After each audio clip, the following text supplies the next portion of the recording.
Hey everybody, Drew here, and you're in my garage with a weird one. You guys know I like weird stuff if you're subscribed. If you're not subscribed, go ahead and subscribe now because this is a very, very, very rare car from Japan. If it's rare in Japan, it's even more rare here. They weren't commonly produced. It's a Camry Lumiere, a 1989 Camry Lumiere.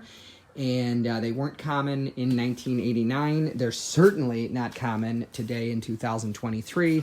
And being it had to come all the way across the Pacific Ocean, through the Panama Canal, up along the East Atlantic coast into Baltimore, where I picked it up and brought it back here to Spencerport outside of Rochester. It is an extremely rare car. It is special because it has the 2C-T. That's Toyota's 2C, or second generation C diesel turbo. And today we're just doing some maintenance. I went ahead a little bit. So this is the airbox, which is metal. Goodness gracious, there's less metal than that in an entire 2023 Camry. What we're going for is this filter. You can see the silver body of it here.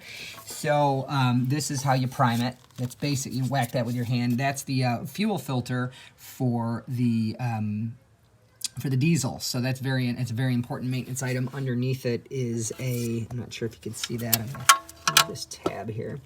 That white plastic thing underneath it. And the wire going to it is a water separator. So we've got to make sure we move that to the new filter, which the part number for that will be mentioned in the video and also in the description. Obviously, this video is not going to get 1 million views because it's helpful. There's so few of these cars. This engine is in a decent amount of cars. None of them came to the United States. We did get the 1C and the 1C-T. Which was a 1.8 liter and a 1.8 turbo in the mid-80s, but they were insanely rare, and I don't know why. They got awesome gas mileage, and the turbo's really powerful. But anyways, what I've done is I've taken off the airbox, 1, 2, 3, 4 clips here, taken out the air filter, gonna replace that, just don't know with what, because, you know, this car didn't come to the US. Everything has to be cross-referenced. So what I'm gonna do is I'm gonna hold a rag over these fuel lines here, and I'm going to take them off, and I'm hoping that this one gives me enough flexibility. It looks like I'm going to have to undo, there's a bolt there and then a bolt hiding right there.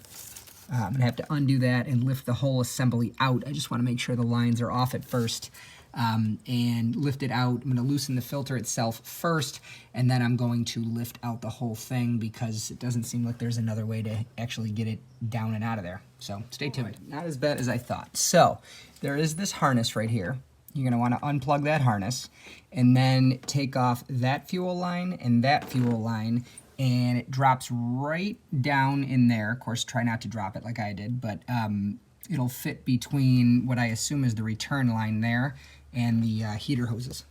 All right, there's the new fuel filter on, easy peasy. I just put the new one. I moved the oil separator. It's plastic.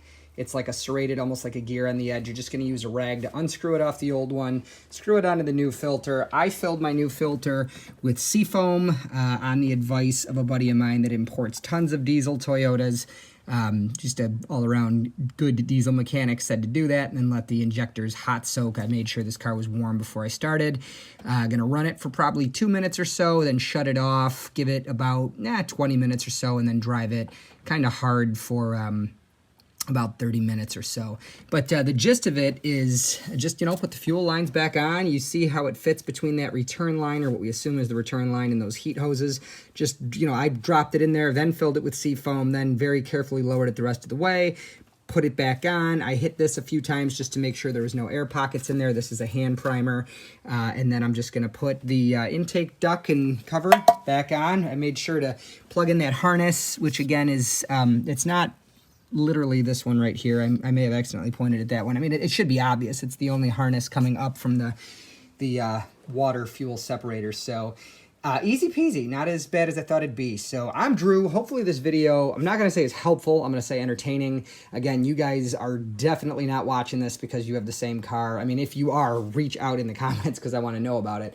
You know, this job's going to be totally different in, say, a Toyota well, I guess it'd be the same in a diesel Corolla, but you know, this engine's in vans, and it's longitudinally mounted for rear wheel drive, and obviously it's just gonna be totally different. So that location is kind of specific to this Camry, so it's not gonna help too many people, but I hope it entertains a bunch. So I'm Drew. Keep an eye on the description of this video. When I finally get this car fully detailed, I'm going to do a complete walk around of it because it's cool. All right, hey, thanks. God bless. Oh, and subscribe if you are entertained. Thank you.